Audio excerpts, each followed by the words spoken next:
Dari Gereja Sanggakala Surabaya 1062 The Voice of Love. Shalom, selamat pagi kekasih Tuhan. Berjumpa kembali dengan saya Wahyu Widiawati dalam program Bincang Pagi edisi awal pekan 10 Agustus 2020. Apa kabar kekasih Tuhan pagi hari ini? Pagi yang agak-agak mendung. Nggak tahu, Surabaya beberapa hari terakhir ini mendung ya, tetapi saya berharap Anda tidak mendung wajahnya, tetap bersukacita. Apalagi hari ini spesial adalah hari baru yang Tuhan sediakan bagi Anda dan saya. Ada berkat baru, ada tantangan baru juga, tetapi selalu ada penyertaan yang baru setiap pagi. Dan pagi hari ini kekasih Tuhan, ada yang spesial juga karena narasumber saya hari ini merayakan ulang tahun. Selamat ulang tahun untuk Pendeta Cece Marlatu. Beliau ini sekarang menjadi PR3. PR tuh pekerjaan rumah, Pak? Bukan, Pak ya? Bukan. Pembantu Rektor 3 di STT Borneo dan juga dosen.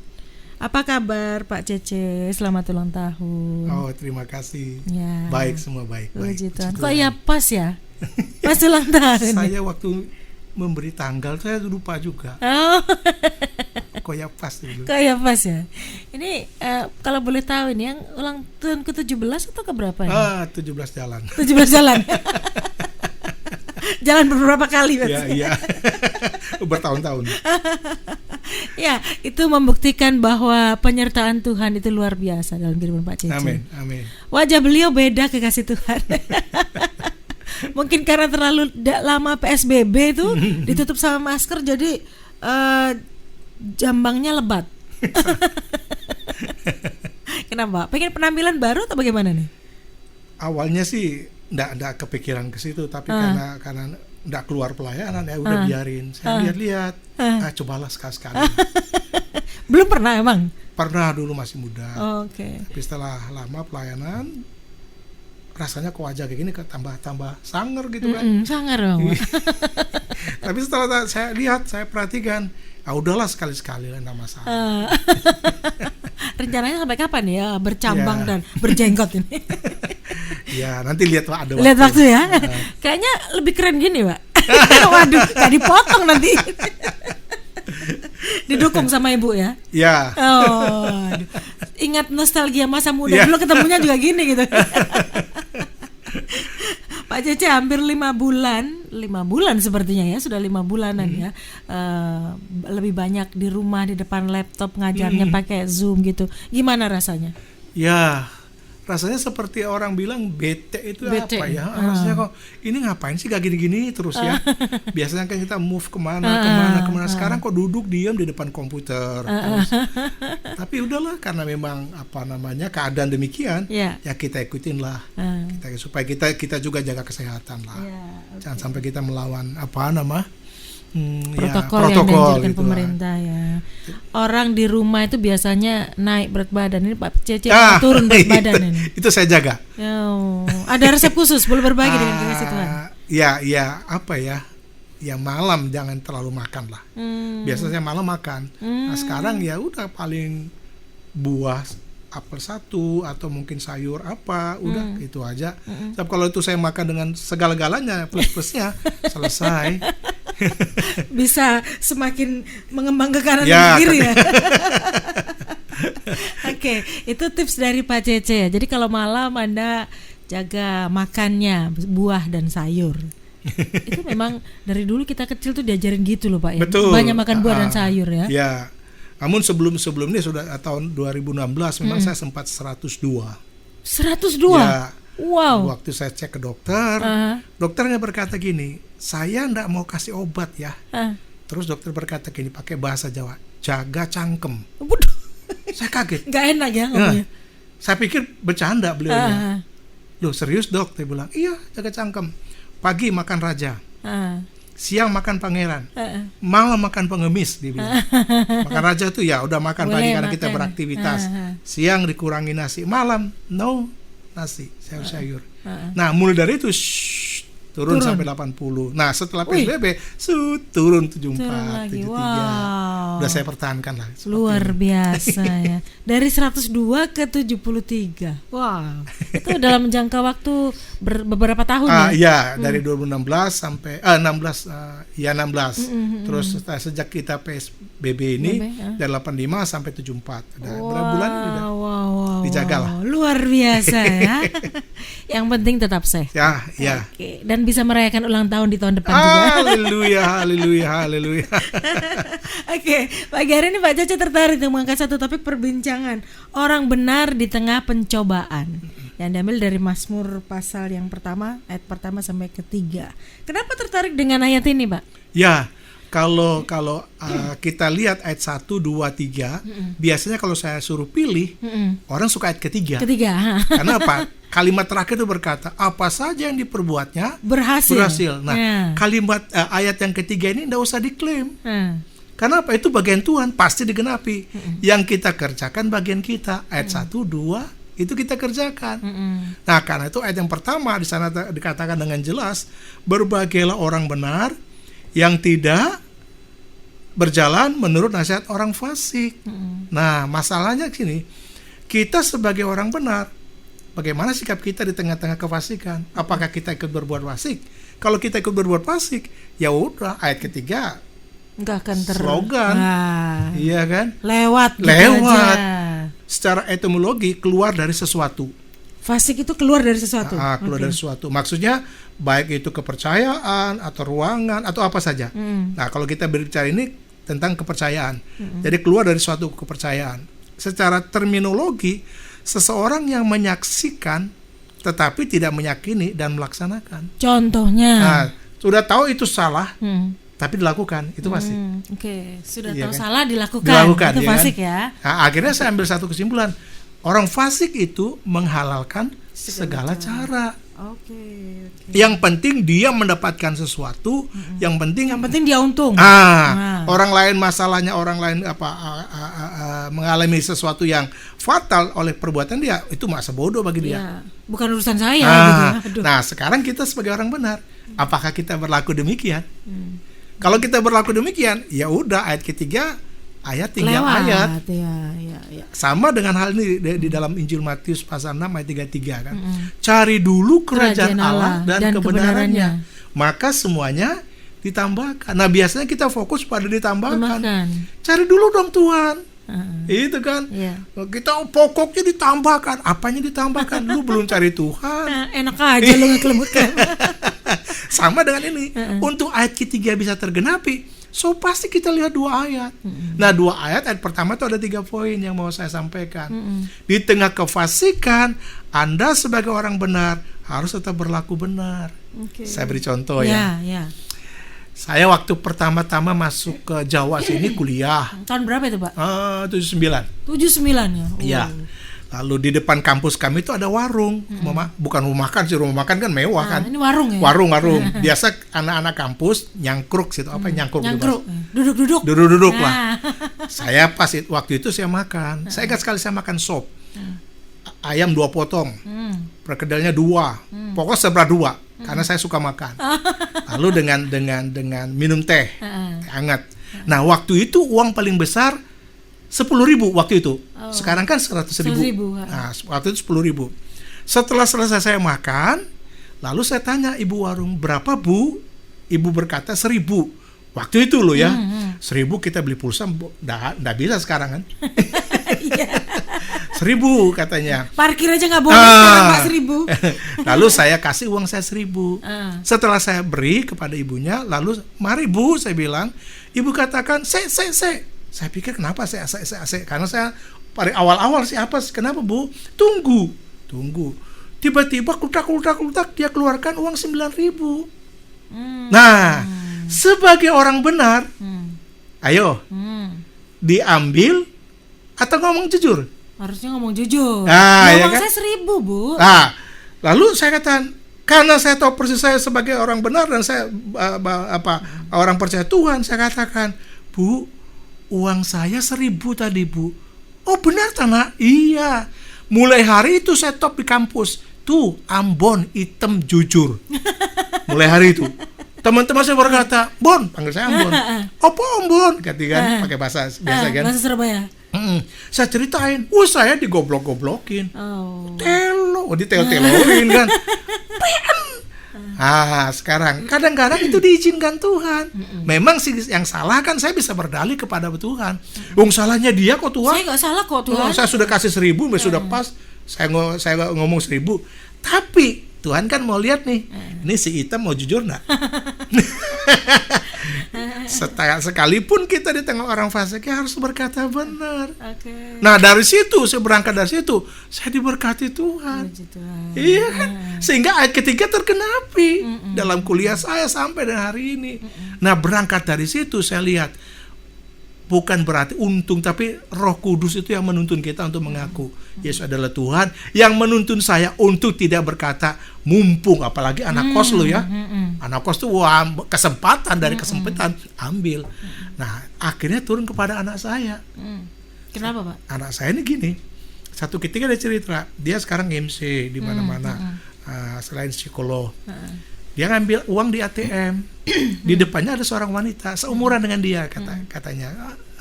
Ya mungkin 23, 24 gitu dibilang. Lalu setelah dia masukkan ATM-nya, dia cetak, lalu berbunyikan sus kan, berarti terproses kan.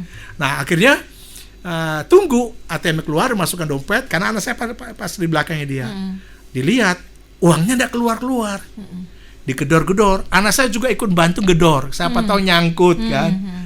Nggak keluar. Anak saya bilang, tunggu aja Mbak 1-2 menit. Nggak keluar. Nah paling nggak keluar, kata orang depan. Pergilah dia. Waktu anak saya maju, uangnya keluar. Nah salah siapa itu? Salah mesin ATM-nya. Tapi kalau dalam pihak kita orang benar, ini berkat atau hak orang? Hak orang. Anak saya ambil langsung kejar, Mbak, keluar. Lumayan loh 500.000. Iya. Nah, waktu dia cerita itu, saya langsung flashback yang seperti saya ceritain. Ternyata buah itu jatuh tidak jauh dari pohonnya. Nah, saya katakan ya, pertahankan itu.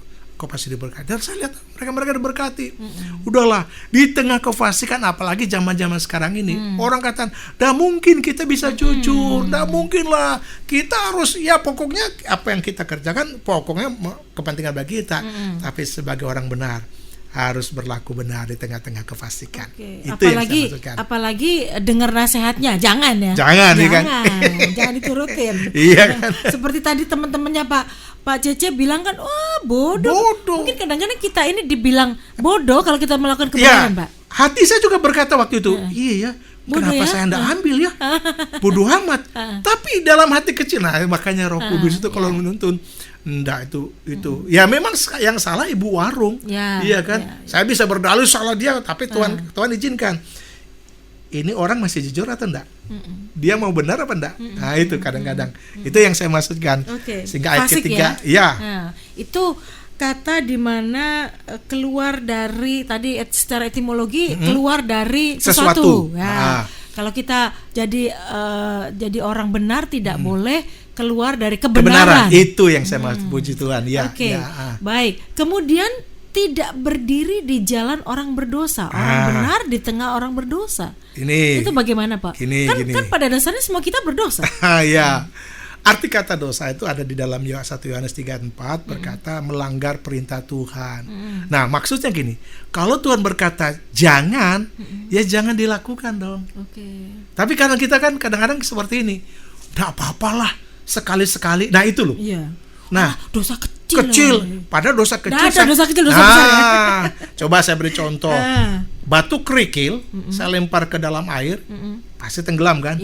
Lalu saya ambil batu besar, saya lempar ke dalam air, tenggelam juga kan? Jadi dosa besar, dosa kecil sama. Cuma kadang-kadang kan kita sudahlah, itu yang membuat kadang-kadang kita menghalalkan itu, akhirnya kita pikir itu kan biasa gitu kan. Itu kan ya sudahlah. Nah, contoh satu kali saya ingat sekali, saya capek sekali pulang dari pelayanan, anak saya yang saya ceritain masih kecil. Teman-teman datang, biasanya mereka juga datang ke rumah karena saya sebagai waktu itu ketua musik pujian di gereja. Lalu saya bilang sama anak saya, Jo, kasih tahu mereka Jo, papi ndak ada. Tahu anak saya maju ke depan bar. Om, dia tunjuk ke belakang. Papi bilang papi ndak ada loh toh. Saya langsung cepat keluar. Padahal orang benar loh. Saya minta ampun. Oh ya masuk. Sorry, saya suruh mereka berdoa. Saya sudah berlaku berdosa. Coba ngomong, nanti malam aja lah, ya kan bisa kan? Saya capek, bisa kan? Nah kejujuran itu loh. Padahal kan ada lagunya katakan. Masalahnya jujur tuh kadang-kadang menyakitkan. Memang, tapi menyakitkan memperbaiki bagi kita yang benar. Memang orang berkata jujur, enggak bisa kita jujur. Kita harus sedikit bengkok. Saya mau katakan, tapi Tuhan hendaki kita jujur loh. Masa kita di gereja mengangkat tangan, lalu kita menyembah Tuhan, di situ kita bohong. Iya kan, berlaku membohongin orang, ya kan. Berarti kemunafikan ada dalam pribadi kita. Sehingga ayat ketiga ya tunggu dulu slogan. Nggak mungkin akan tergenapi. Karena apa? Karena kita lihat kehidupan kita sekarang diuji di tengah-tengah kebenaran, di tengah-tengah orang berdosa. Apakah kita ikut berdosa atau tidak? Sederhana, contoh saja. Mungkin ada seseorang membawa kita melakukan sesuatu yang bagi kita sih itu biasa. Tapi bagi Tuhan tidak biasa. Kita harus berkata, enggak lah. Nah kadang-kadang orang berkata, semua orang lakukan itu loh Tuhan zaman sekarang. Akhirnya orang berkata, sok suci lebih baik loh, sok suci ketimbang sok kudis. Saya berkata ini bukan saya lebih suci, enggak. Aduh kita ini sama-sama masih manusia. Belajar semua ya. Saya belajar untuk hal itu. Saya enggak mau berkata saya lebih suci. Enggak, saya belajar. Percuma dong saya mengajar orang tentang kebenaran, saya menyampaikan kebenaran di mimbar, saya menyampaikan segala. Tapi hidup saya tidak jadi teladan. Di tengah kefasikan saya ikut buat fasik, di tengah keberdosaan saya ikut berdosa, ya percuma dong. Iya kan? Sehingga ayat ketiga sampai kapanpun nggak bakal terjadi. Ya itu hanya slogan aja sebagai orang. Wah, yang penting apa saja yang kamu perbuat berhasil, tunggu dulu. Tuhan bilang, lu ayat 1 aja belum bisa lulus. Iya kan? Itu ada syaratnya padahal ya. Iya dong. Tidak berjalan menurut nasihat orang fasik, tidak berdiri di jalan orang berdosa, tidak duduk dalam kumpulan pencemooh. Ini dia. Pencemooh ini juga bahasa yang tidak umum zaman sekarang. Itu yang seperti apa? Pencemooh itu kadang-kadang melihat orang atau suka menghina orang, suka menjelekkan orang dengan kata-kata kotor. Padahal dia sendiri juga jelek, iya kan? Kita ini jelek, cuma belum ketahuan aja. Karena nggak pernah bercermin. Nggak punya cermin. Jadi kadang-kadang menjelekkan orang itu loh. Kok gini-gini? Saya kadang-kadang ya bukan berarti saya ini lebih suci. Saya berkata sudahlah. Nah saya beri contoh sederhana. Ya saya maaf bagi yang ibu-ibu atau wanita. Biasanya kalau wanita tuh melihat sesuatu yang dengan orang lain pasti komen. Suatu ketika saya ke mall dengan istri, juga anak-anak waktu masih mereka ya kecil-kecil ya sudah masa SMP. Nah ada seorang wanita jalan, dan memang rambut dengan baju dengan tas dengan sepatu tidak matching betul, saya akuin. Jalannya tuk tak, ya memang tidak matching. Tapi istri saya tersinggung. Coba lihat kan rambut sama baju sama sepatu kok nggak matching, tapi dia kan jalannya pede. Lalu saya berkata pada dia ambil barangmu enggak, tutup mulut. Lah ya kan, cuma kan sudah lah. Yang kayak gitu mengharapkan ketiga tergenap, ya tunggu dulu dong. Sebentar, apakah berarti kalau seseorang kita lihat gak cocok tapi dia menyinggung kita atau ngambil barang kita boleh mencemooh? Saya mau katakan gini, baik. Oh, terima kasih itu pertanyaan beliau. Nanti saya jelaskan itu ya. Nah, waktu saya berkata kepada istri saya demikian, tutup mulut karena dia tidak mengambil barangmu. Iya kan? Nah, biasanya itu kan coba lihat. Gak enak dulu ya. Kan? Nyinggung kamu juga enggak? Lah iya. Iya kan? Nah, sekarang pertanyaan yang saya lontarkan tadi. Sekarang saya jawab, sekalipun mungkin ngambil barang kita, ya sudahlah mau apa? Kenapa? Bukan berarti sekali saya ini lebih suci. Ya udah, karena Yesus berkata, ya kalau ditampar kanan, berikan pipi kiri. Iya kan, maksudnya ya sudahlah mau apa yang terjadi terjadilah. Itu berkat Tuhan tersendiri bagi kita. Nah, kalau andai kata kita tahu kita itu kita bisa kerjakan, maksudnya memberikan kepada dia pengampunan, itu lebih baik. Lebih baik, dan itu kan Alkitabiah. Kalau andai kata kita menghujat, menghina, berarti kita masih di tengah pencemooh. Arti cemooh itu bisa dikatakan gosip itu loh. Oh, oke. Kan digosok-gosok tambah. Makin sip. Dan biasanya, maaf ya, saya juga perempuan ya. Wanita sering terjebak di sini. Karena telektif tadi, Pak. Ngomongnya banyak. Nah, akhirnya kebalik sekarang. Contoh yang berikut. Di waktu itu sekarang sudah ada di tempat kami itu ada biasa nangkringan nyangkurukan anak-anak fang. Oh. Itu rambutnya kayak jengger ayam gitu. Jadi ada warna merah, kuning, ungu segala. Wah, tatonya macam-macam. Terus ada anting-anting di hidung, ada anting-anting di lidah, di bibir, di kuping itu berjejer. Lalu saya pikir, ini manusia atau setan? Saya waktu itu dengan istri. Istri saya bilang, ambil barangmu enggak, tutup mulut. Lah, kan enggak juga. Dari situ akhirnya saya, oh darah Yesus Tuhan. Tanpa sadar kita. Kan kita melihat orang senjata ini. Makan Tuhan. Nah, ya kan? Jadi waktu istri saya katakan, ambil barangmu enggak, dia bilang, tutup mulut. Oh ampun Tuhan, oh darah Yesus Tuhan. Kita tanpa sadar mencemooh orang loh. Padahal tidak menyinggung kita, tidak menyakitin kita, tapi tanpa sadar. Iki orang, itu loh. Oh darah Yesus. Jadi kalau saya, akhirnya anak saya pintar ya, anak saya yang laki yang saya cerita tadi pintar. Jadi kalau kami jalan-jalan melihat orang sesuatu yang aneh, anak saya bilang, Pi, jam 5 Pi, penglihatan baru. Nah, jadi dia kata ada penglihatan baru. Jadi bukan kan? Waktu saya noleh, haleluya. Keluarnya kan haleluya kan, bukan cemooh kan.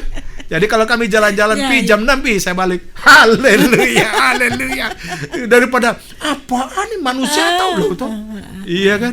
Jadi kadang-kadang kita salah menempatkan pendapat dalam arti kata kalau kita melihat padahal kita orang benar. Keluar dengan sendirinya mencemooh. Walaupun itu orangnya nggak dengar atau orang lain nggak dengar ya. Iya, nggak dengar loh. Tetap harus tidak dilakukan. Tapi kita kan bertanggung jawab dengan Tuhan dong. Betul. Hidup kita dengan Tuhan. Betul. Makanya akhirnya anak saya pintar sekali. Jadi setiap kali ketemu yang aneh-aneh gitu, penglihatan baru. New vision. Ya. Jadi waktu saya menoleh, yang keluar bukan apa, enggak. Puji Tuhan. Haleluya. Akhirnya Tuhan dimuliakan. Sekali lagi saya berkata ini bukan kami, saya dan keluarga lebih suci. Kami belajar. Belajar supaya ayat ketiga bisa tergenapi. Nah, dari tadi kan Pak Cece bilang kita ini goalnya ayat ketiga. Ya. Tapi ternyata tidak berhenti di ayat ke-1, masih ada ayat kedua. Kalau kita mau goal di ayat ketiga harus melakukan tadi yang pertama. Masih ada ayat kedua. Itu dalam praktek hidupnya seperti apa? Sabar dulu. Kami akan perbincangkan sesaat lagi.